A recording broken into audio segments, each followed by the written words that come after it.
എല്ലാവർക്കും സലു സിമ്പിൾ റെസിപ്പീസിലേക്ക് സ്വാഗതം. ഇന്ന് ഞാൻ വെറൈറ്റി ആയിട്ടുള്ള ഒരു ബ്രേക്ക്ഫാസ്റ്റ് റെസിപ്പിയാണ് തയ്യാറാക്കുന്നത്. അപ്പോൾ അതിന് വേണ്ടിയിട്ട് തലേദിവസം തന്നെ ഞാൻ കുറച്ച് കിഡ്നി ബീൻസ് വെള്ളത്തിലിട്ട് കുതിർത്തെടുത്തതാണിത്. അപ്പോൾ അത് നന്നായിട്ടൊന്ന് കഴുകിയ ശേഷം ഇതുപോലെ പ്രഷർ കുക്കറിലേക്ക് ഇട്ടിട്ട് നമുക്ക് ഈ പയർ നികക്കെയുള്ള വെള്ളം ഒന്ന് ഒഴിച്ചു കൊടുക്കാം. ഒരുപാട് പ്രോട്ടീനൊക്കെ അടങ്ങിയ ഒരു പയറാണിത്. പിന്നെ നമുക്കിതിലേക്ക് വേണ്ടത് പട്ടയാണ് കേട്ടോ. ഇതൊക്കെ ഇട്ടാലേ ഈ ഒരു കറിക്ക് നല്ല ടേസ്റ്റ് ഉണ്ടാകത്തുള്ളൂ. അതോടൊപ്പം തന്നെ നമുക്കൊരു 3-4 ഗ്രാമ്പും ഇട്ട് കൊടുക്കണം. പിന്നെ ബേ ലീഫ് ഉണ്ടല്ലോ, അത് ഞാൻ ഒരെണ്ണം അത്യാവശ്യം വലിപ്പമുള്ളതായതുകൊണ്ട് മുറിച്ചിട്ട് കൊടുക്കുകയാണ്. പിന്നെ ഏലക്കായ ഒരു 3-4 ഇട്ട് കൊടുത്ത ശേഷം പാകത്തിനുള്ള ഉപ്പും കൂടി ഇട്ടിട്ട് ഒന്ന് ഇളക്കി കൊടുക്കാം.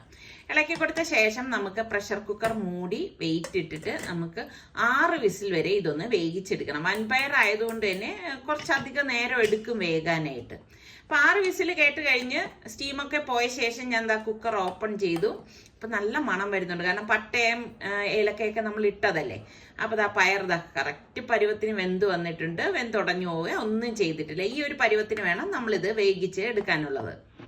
ഒരു പാൻ അടുപ്പത്തേക്ക് വെച്ചിട്ട് അത് ചൂടാകുമ്പോഴേക്കും നമുക്ക് 3 ടേബിൾ സ്പൂൺ ഓയിൽ ഒഴിച്ചു കൊടുക്കാം. ഇതിലേക്ക് നമുക്ക് 1 ടീസ്പൂൺ ചെറിയ ജീരകവും 2 സവോള ഇതുപോലെ ചെറുതായിട്ട് അരിഞ്ഞതും 2 പച്ചമുളകും കൂടി ഒരുമിച്ചിട്ടിട്ട് തന്നെയാണ് നമ്മളിത് വഴറ്റിയെടുക്കുന്നത്. അപ്പൊ ഞാനിവിടെ കാസ്റ്റ് അയൺ പാനാണ് എടുത്തിരിക്കുന്നത്. നമ്മൾ ഈ കാസ്റ്റ് അയണിലൊക്കെ ഉണ്ടാക്കുമ്പോൾ നല്ല ടേസ്റ്റും രുചിയാണ് കറിക്ക്. പിന്നെ ഒരു കൈപ്പിടി കറിവേപ്പിലയും കൂടി ഇതിലേക്ക് ഇട്ട് കൊടുക്കാം. ഇതൊക്കെ ഇടുമ്പോഴാണ് നല്ല മണവും രുചിയും ഒക്കെ ഉണ്ടാകുന്നത്. അപ്പൊ ഞാൻ ഇതൊന്ന് വഴറ്റി കൊടുക്കാണ്. ഇതൊന്ന് വഴണ്ടി വന്ന ശേഷം ഞാനിവിടെ 1 ടേബിൾ സ്പൂൺ ഇഞ്ചിയും 1 ടേബിൾ സ്പൂൺ വെളുത്തുള്ളിയും കൂടി ഒന്ന് ചതച്ചെടുത്തതാണ്. പേസ്റ്റ് അല്ല ഉപയോഗിച്ചിരിക്കുന്നത്, ചതച്ചതാണ്. ഞാൻ പറഞ്ഞില്ലേ, എല്ലാത്തിനും ഞാൻ അങ്ങനെ പേസ്റ്റ് ഉപയോഗിക്കത്തില്ല. ചിലതിനൊക്കെ ഞാൻ ഇതുപോലെ ചതച്ചിട്ടാണ് അത് യൂസ് ചെയ്യുന്നത്. അപ്പൊ അതാ ഇതെല്ലാം ഒന്ന് വഴണ്ടി വന്നിട്ടുണ്ട്. ഇനി ഇതിലേക്ക് നമുക്ക് 1 ടീസ്പൂൺ മഞ്ഞൾപ്പൊടിയും 1 ടീസ്പൂൺ ഗരം മസാല പൊടിയും 2 ടേബിൾ സ്പൂൺ മല്ലിപ്പൊടിയും 1/2 ടീസ്പൂൺ ചെറിയ ജീരകത്തിന്റെ പൊടിയും 2 ടേബിൾ സ്പൂൺ കാശ്മീരി ചില്ലി പൗഡറും പാകത്തിനുള്ള ഉപ്പും ചേർത്ത് നമുക്കിതൊന്ന് വഴറ്റി കൊടുക്കാം.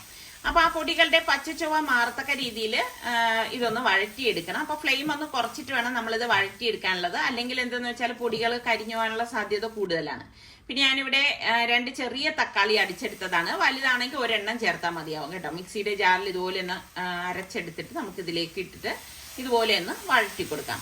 അപ്പൊ ആ തക്കാളിയുടെ ആ ഒരു പച്ചച്ചുവ മാറത്തക്ക രീതിയിൽ ഇതുപോലെ ഒന്ന് ഇളക്കി കൊടുക്കണം. ഇളക്കി കൊടുത്ത ശേഷം ഞാൻ അതേ മിക്സിയുടെ ജാറിൽ ഒരു 1/4 കപ്പ് വെള്ളം കൂടി ഇതിലേക്ക് ഒഴിച്ചു കൊടുക്കാണ്. ഒഴിച്ചു കൊടുത്തിട്ട് എല്ലാം ചേർത്തിട്ട് നല്ലതുപോലെ ഒന്ന് ഇളക്കി കൊടുക്കണം. അപ്പൊ ഇതെല്ലാം യോജിച്ച് വന്നിട്ടുണ്ട്. ഈ ഒരു സമയത്താണ് നമ്മൾ വേവിച്ച് വെച്ചിരിക്കുന്ന നമ്മുടെ കിഡ്നി ബീൻസ് ഇതിലേക്ക് ഇട്ട് കൊടുക്കുന്നത്. അപ്പൊ ആ വെള്ളം നമ്മൾ ഇതിലേക്ക് ചേർത്ത് കൊടുക്കേണ്ട. അത് നമുക്ക് സൂപ്പിനായിട്ടോ വേറെന്തെങ്കിലും കുക്ക് ചെയ്യുന്ന സമയത്ത് അതിന്റെ ആ വേവിച്ച വെള്ളം ഉപയോഗിക്കാവുന്നതാണ്. കാരണം ഒത്തിരി ഗുണങ്ങളുള്ളതാണ് കേട്ടോ. അപ്പൊ അതാ ഇതുപോലെ ഒന്ന് വഴറ്റിയെടുക്കണം. അതിനുശേഷം 1 ടീസ്പൂൺ നെയ്യാണ് ഞാൻ ഇതിലേക്ക് ചേർത്ത് കൊടുക്കുന്നത്. ഇതൊക്കെ ഇടുമ്പോഴാണ് ഈ ഒരു മസാല നല്ല ടേസ്റ്റ് ഉണ്ടാവുന്നത്. എന്നിട്ട് നല്ലതുപോലെ ഒന്ന് ഇളക്കി കൊടുക്കാം. ഇളക്കി കൊടുത്ത ശേഷം ഇനി നമ്മൾ ഇതിലേക്ക് 1/4 കപ്പോളം തൈരാണ് ചേർത്ത് കൊടുക്കുന്നത്. അപ്പൊ പലർക്കും ഒരു സംശയം വരും, ഇത് പിരിഞ്ഞു പോകുന്നുള്ളത്. പിരിഞ്ഞൊന്നും പോകത്തില്ല. തൈരും കൂടി ചേർത്ത ശേഷം നല്ലതുപോലെ ഒന്ന് ഇളക്കി കൊടുക്കണം. ശരിക്കും ഇത് നമുക്ക് ചപ്പാത്തിയുടെ കൂടെയും ചോറിന്റെ കൂടെയും അതല്ലെങ്കിൽ അപ്പം, ഇടിയപ്പം, ഇതിന്റെ കൂടെയൊക്കെ കഴിക്കാൻ പറ്റിയ നല്ല ഒരു കിഡ്നി ബീൻസ് മസാലയാണ് കേട്ടോ. പിന്നെ ഞാൻ ലാസ്റ്റ് കുറച്ച് കസൂരി മേത്തി ഇതുപോലെ ഒന്ന് പൊടിച്ചിട്ട് കൊടുക്കാണ്. അടിപൊളി ടേസ്റ്റ് ആണ്. അപ്പൊ നിങ്ങൾ എല്ലാവരും ഒന്ന് ട്രൈ ചെയ്ത് നോക്കിയിട്ട് ഫീഡ്ബാക്ക് തരണം. പിന്നെ നിങ്ങൾ ഈ കിഡ്നി ബീൻസ് കൊണ്ട് എന്ത് കറിയാണ് ഉണ്ടാക്കുന്നത്, നിങ്ങൾ ഏത് രീതിയിലാണ് വെക്കുന്നത് എന്നൊക്കെ ഒന്ന് പറയുക കേട്ടോ.